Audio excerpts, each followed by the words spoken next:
everyone, today in front of me I have Samsung Galaxy A33 smartphone, and in this video I will show how you can set the screen sleep timer to never. So prior of starting, let me show you one thing. Once you go to the display settings of this device, you'll see that the maximum value that you can choose at the screen timeout category is 10 minutes. So in order to set this option to never, we will use the help of a free third-party app called Caffeine. So just open up the Play Store on your device.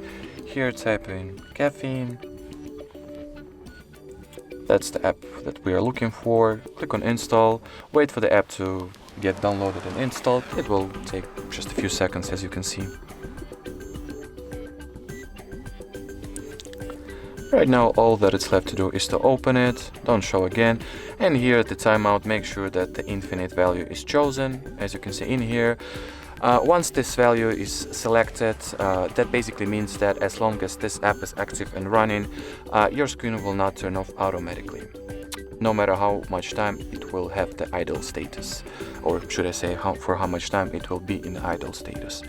So that was it for this video, guys. Thank you so much for watching. If you found this tutorial helpful, don't forget to like it, leave your comment and subscribe to our channel. Bye bye.